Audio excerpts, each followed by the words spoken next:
Teléfono descompuesto, diálogo de sordos, malentendidos, son algunas de las formas en las que expresamos nuestros problemas de comunicación.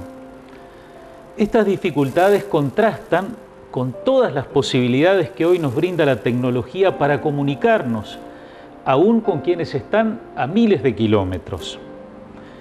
¿Qué se necesita para comunicarnos bien entre dos personas? Antes que nada, dos cosas: la voluntad de decir lo que de verdad queremos decir y la voluntad de entender realmente lo que el otro nos dice. Escribir un mensaje breve es todo un arte. Si no ponemos cuidado al escribir, si no leemos lo que escribimos antes de enviarlo, muchas veces del otro lado alguien tiene que descifrar o adivinar lo que quisimos poner.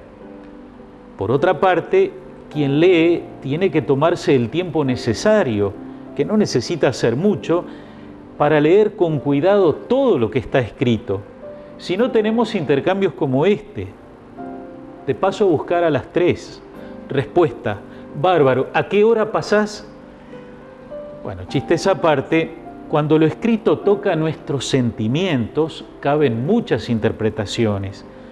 A veces nos parece que quien escribió eso que leemos puede estar muy enojado, pero eso es lo que nos imaginamos. ¿Será así? Grabar un mensaje de voz ya es otra cosa. La expresión de la voz transmite afecto o resentimiento, serenidad o enojo, inseguridad o confianza. Pero cuando nos encontramos cara a cara, ahí tenemos la plena expresión de la persona, reflejada no solo en sus palabras, no solo en la expresión de su voz, sino en sus gestos y sobre todo en su rostro, que expresa muchos estados de ánimo y emociones. Tu cara lo dice todo. Le manifestamos a una persona que se expresa vivamente, aunque no diga nada. Este domingo escuchamos en cada misa el pasaje del Evangelio de San Mateo que nos cuenta un episodio llamado la transfiguración de Jesús. Se nos cuenta que Jesús subió a un monte con 3 de sus discípulos, Pedro, Santiago y Juan. En presencia de ellos, Jesús se transfiguró.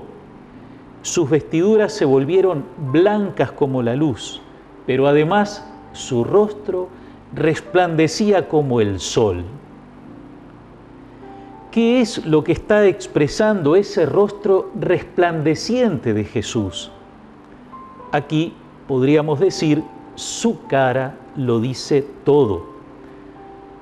Para entenderlo, pensemos en todas las veces que vemos en una foto un rostro sonriente, feliz. Por ejemplo, el rostro de un niño que está sonriendo, alegre, confiado. Lo que nos podemos preguntar es qué es lo que está viendo ese niño, qué es lo que tiene delante de él. Seguramente ante él hay una persona querida que inspira esos sentimientos que se reflejan en su rostro. Puede ser la persona que está tomando la foto u otra persona querida que está allí delante del niño y que lo hace sonreír. Esa persona que está delante del niño, que nosotros no vemos porque no está en la foto, hace que algo muy profundo salga de adentro de ese niño y se exprese en su rostro, en alegría, en confianza, en amor.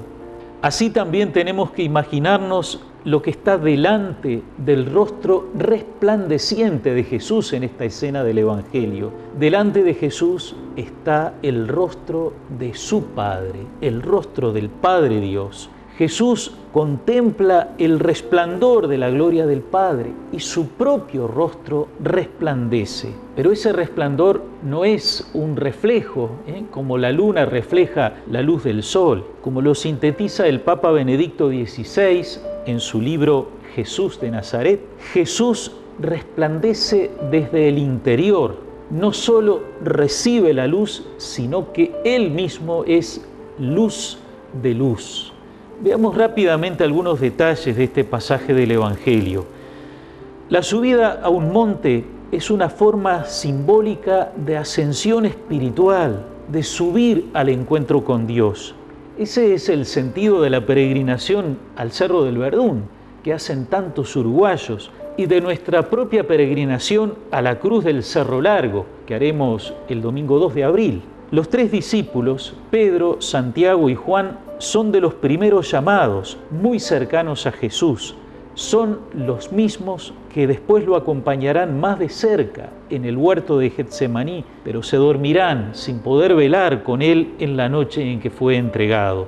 Junto a Jesús aparecen dos personajes, Moisés y Elías. Ambos representan dos aspectos fundamentales de la palabra de Dios en el Antiguo Testamento. Ellos hablan con Jesús y hablan de Jesús. Su presencia allí nos está diciendo cómo tenemos que interpretar la Biblia, cómo tenemos que interpretar las Sagradas Escrituras. No podemos entenderlas totalmente si no las entendemos a partir de Cristo, a partir de Jesús, porque ellas nos hablan de Cristo.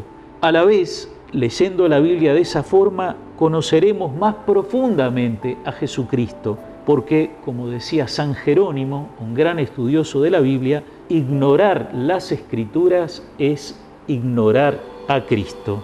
Pero en definitiva, ¿por qué Jesús ha hecho esto? Todo está dentro de un marco.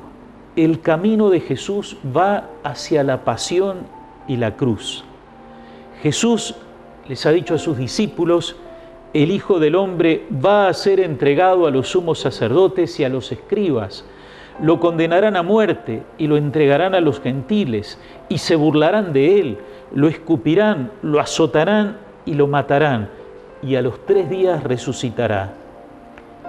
Y aquí volvemos al rostro de Jesús. En la cruz, ese rostro se verá de una forma completamente distinta. Se verá como lo anunció siglos antes el profeta Isaías. Tenía el rostro tan desfigurado que apenas parecía un ser humano, y por su aspecto no se veía como un hombre. En el rostro de Jesús crucificado, ese rostro cubierto de sangre, sudor y polvo, allí está lo que Isaías ha anunciado. Pero ese no será el final de Jesús. El rostro de Jesús volverá a estar resplandeciente en la resurrección. Nos dice el prefacio de la misa de este domingo: Cristo, después de anunciar su muerte a los discípulos, les reveló el esplendor de su gloria en la montaña santa para mostrar, con el testimonio de la ley y los profetas, que por la pasión debía llegar a la gloria de la resurrección. Con el anuncio de su muerte y de su resurrección, Jesús no solo le está diciendo a sus discípulos hacia dónde va Él, nos dice también hacia dónde vamos nosotros. San Pablo lo expresa muy bien en su carta a los Filipenses. Cristo transformará nuestra condición humilde según el modelo de su condición gloriosa.